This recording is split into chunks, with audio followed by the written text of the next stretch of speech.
Bounce Chronic ကနေကြိုးဆိုပါတယ်ကျွန်တော်ဒီနေ့ပထမဆုံးတင်ဆက်ပေးခြင်းတဲ့အကြောင်းအရာတစ်ခုရှိရပါတော့အဲ့ဒါဘာလဲဆိုတော့ Roanoke လို့ခေါ်တဲ့ကျွန်းလေးပေါ်မှာလူပေါင်း115ယောက်ရုတ်တရက်ရုပ်ကြီးဆိုသလိုပျောက်ကွယ်သွားတဲ့ဖြစ်ရပ်တစ်ခုဖြစ်ခဲ့တာဗျလွန်ခဲ့တဲ့နှစ်ပေါင်း400ကျော်မှာဖြစ်ခဲ့တဲ့ကိစ္စတစ်ခုနှစ်ပေါင်း400ကြာသွားတဲ့အခုချိန်ထိလည်းကျွန်တော် American သမိုင်းမှာသိပ္ပံပညာရှင်တွေရှေးဟောင်းသူတေသီအောင်မှအဖြေရှာမရဘဲနဲ့ဗေဒင်းဆန်ဆန်ဖြစ်ရတစ်ခုဖြစ်ခဲ့တဲ့ကိစ္စတစ်ခုဗျ1589 British Colony လောက်မှာဖြစ်ခဲ့တဲ့ Roanoke လို့ခေါ်တဲ့ကျွန်းလေးပေါ်မှာလူပေါင်း115ယောက်ရုပ်ကြီးဆိုသလိုပျောက်ကွယ်သွားခဲ့တယ်ဒါပထမဆုံးစရမယ်ဆိုရင်အဲ့လူတွေကဒီအင်္ဂလန်မြေကနေအမေရိကန်မြေပေါ်မှာအခြေချမယ်ဆိုပြီးတော့အမျိုးသားအမျိုးသမီးကလေးတွေပါတဲ့လူရောက်ပေါင်း115ယောက်တိတိဟာသင်္ဘောကြီးနဲ့ရောက်လာခဲ့ပေါ့ဗျာကျွန်တော် migrate လုပ်တဲ့လူတွေပေါ့အဲ့လိုရောက်လာပြီးတော့သူတို့အဖွဲ့ထဲမှာခေါင်းဆောင်လို့ခေါ်တဲ့ John White ဆိုတဲ့လူတယောက်ပါလာရဲ့ဗျအဲ့လူမှလည်းသမီးလေးတယောက်ရှိရပေါ့အဲ့သမီးလေးကသူ့သမီးကဒီကျွန်းကိုရောက်ချင်းပဲနောက်ထပ်ကလေးမလေးတယောက်ထပ်မွေးတယ်အဲ့ကလေးမလေးကဒါအမေရိကန်သမိုင်းမှာဆိုရင်ပထမဆုံးအမေရိကန်မြေပေါ်မှာအခြေချတဲ့အင်္ဂလိပ်လူမျိုးလေးဖြစ်လာပဲဗျာလူဖြူမလေးပေါ့နော်ဘာလို့လဲဆိုတော့ဒီအဲ့ခေတ်ကအမေရိကန်ရဲ့ပထမဆုံးလူမျိုးဆိုတာအင်ဒီယန်နာလို့ခေါ်တဲ့လူရိုင်းမျိုးနွယ်စုကြီးဖြစ်နေအောင်သူတို့ပထမဆုံးကျွန်းပေါ်ရောက်တော့အစားအသောက်ရှာဖွေတာမျိုးကြီးပါလာတဲ့ရိတ်ခါမလုံလောက်တာမျိုးကြီးကြုံရတယ်ပြီးတော့အဲ့အင်ဒီယန်နာလူမျိုးကြီးကလည်းသူတို့ကျွန်းအနီးတစ်ဝိုက်မှာပဲနေကြတာတော့လှန်ကျွန်းနေစူးတွေကင်ထားတဲ့လူမျိုးတွေပေါ့နည်းနည်းပိုလူရိုင်းလို့ခေါ်တဲ့လူမျိုးစုတွေပေါ့ဗျာနည်းနည်းရိုင်းနေပေါ့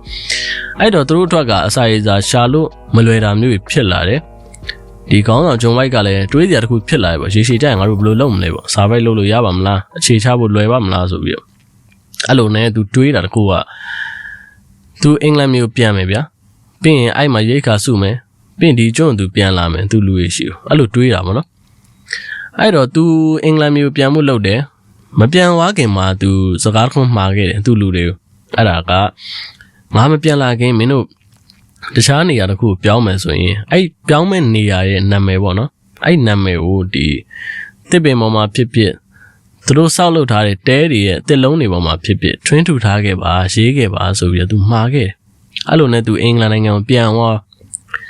းကန်ဆိုးကျင်တော့အဲ့အချိန်မှာသူပြန်တဲ့အချိန်မှာအင်္ဂလန်နဲ့စပိန်နဲ့စစ်ဖြစ်နေတဲ့အချိန်လမ်းတွေပိတ်တယ်ဘယ်ကူမနေဘူးပေါ့ဗျာပုံမှန်တည်ရမှာ2လ3လကြာမယ်နေမှာ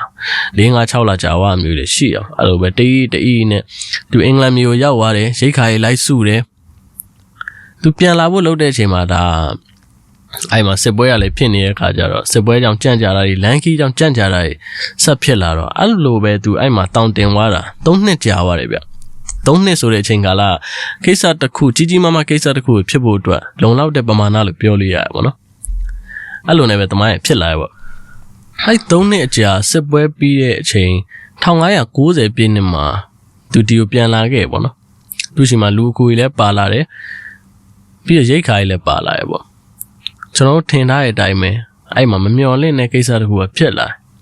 ာသူ့အတွက်လည်းမမျော်လင့်တဲ့ကိစ္စတစ်ခုဗျာသူတွေးခဲ့တာတစ်ခုကကြာတာသူဒီကိုပြန်လာရင်သူ့လူတွေသူ့မိသားစုတွေနဲ့သူတွေးရတော့မယ်ဆိုပြီးပျော်နေတာပေါ့နော်ဂျိတ်ခါလည်းအပြည့်ပဲဆိုတော့သူတို့ဒါအခြေချဖို့အတွက်လုံလောက်တဲ့ပမာဏပေါ့ဗျာအခြေချဖို့အတွက်ကောင်းမွန်တဲ့အနာဂတ်တစ်ခုပေါ့အဲ့မှာသူကျွန်းရောက်တော့သူ့လူတွေကိုတယောက်မှမတွေ့တော့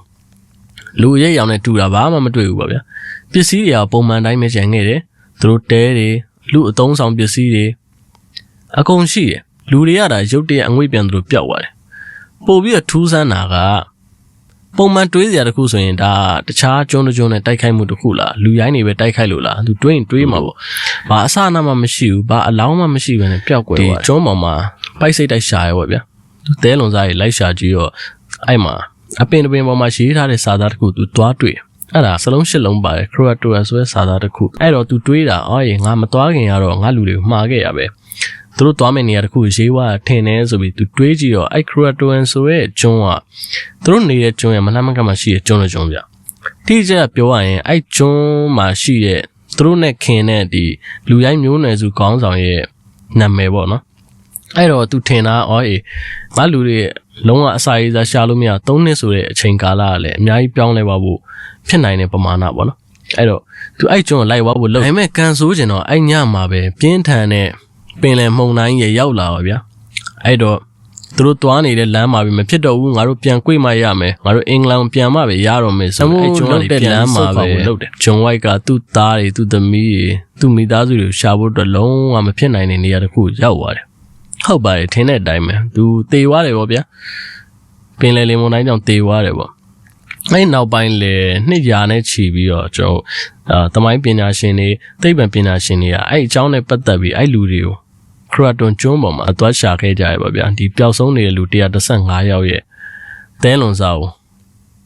ပေမဲ့သူတို့ထူးဆန်းတာတစ်ခုကအသဲလွန်စားမှမတွေ့ဘူးလူ115ယောက်နဲ့ပတ်သက်တဲ့ဘာအချက်လက်မှလည်းမတွေ့ခဲ့ဘူးဒီလိုပဲပြီးဆုံးသွားရပေါ့ဗျာအဲ့တော့ဟိုကရှာမတွေ့ခဲ့တဲ့အဆုံးမှာသူတို့theory 3ခုထွက်လာရပေါ့အဲ့ဒါဖြစ်နိုင်တဲ့ theory 3ခုပေါ့ပထမတစ်ခုကဒီလူတွေအားတဲ့ရိတ်ခါပြက်လို့ဒေသခံလူရိုင်းတွေတခြားဒီကျွန်းကမဟုတ်ပဲတခြားသူတို့မသိတဲ့ကျွန်းကလူတွေနဲ့ပူးပေါင်းသွားအမျိုးဖြစ်နိုင်တယ်ပေါ့နော်ဘာလို့လဲဆိုရင်အဲ့ဘက်ကိုတချို့ခီးသွားတဲ့လူတွေကနောက်ပိုင်းမှာသူတို့မျက်လုံးပြလူရိုင်းလူမျိုးလေးတွေအောင်မှမြင်ခဲ့ရတယ်လို့ပြောတယ်ဗျအဲ့တော့ဒါဖြစ်နိုင်ခြေတစ်ခုပေါ့နော်သူတို့တကယ်ပဲရိတ်ခါပြက်လို့တခြားကျွန်းကလူရိုင်းတွေနဲ့သွားပူးပေါင်းတာလားနောက်ပိုင်းမှာဘာလို့လဲဆိုတော့ဒီလိုမျိုးနည်းနည်းမျက်လုံးပြအင်္ဂလိပ်လိုမတော်တစ်ခေါက်ပြောတတ်တဲ့ကလေးလူရိုင်းမျိုးနဲ့ကလေးအောင်မှတွေ့ရတယ်ဆိုတော့ဒုတိယတစ်ခုကကြတော့သူတို့ကအင်္ဂလန်နိုင်ငံကိုပိုင်လေနဲ့ပြန်ဝိုင်းနေပဲတကယ်တော့မှုန်တိုင်းတွေပိုင်းနဲ့တွေ့ပြီးတော့ဒီဂျွန်ဝိုက်တို့လိုပဲသိဆုံးသွားလားဒါကတော့ဒုတိယတစ်ခုပဲတတိယတစ်ခုကကြတော့ကျွန်တော်မမြင်ရတဲ့သဘာဝလွန်အင်အားစုတစ်ခုကြောင့်ပဲဒီလူအလုံးရင်းရအစုလိုက်ပြုံလိုက်ရုတ်တရက်ပျောက်ကွယ်သွားတာလားဆိုပြီးတော့သူ theory 3ခုထွက်လာရပါတော့အဲ့တော့အခုကြည့်နေလူတွေထဲမှာအခုအမှောင်မိုင်းဆုံးတကယ်ဘဟီနီဆန်ဆန်ပျောက်ကွယ်သွားတဲ့လွန်ခဲ့တဲ့နှစ်ပေါင်း400ကရိုနုတ်ကျွန်းပေါ်ကကိစ္စကြီးอ่ะ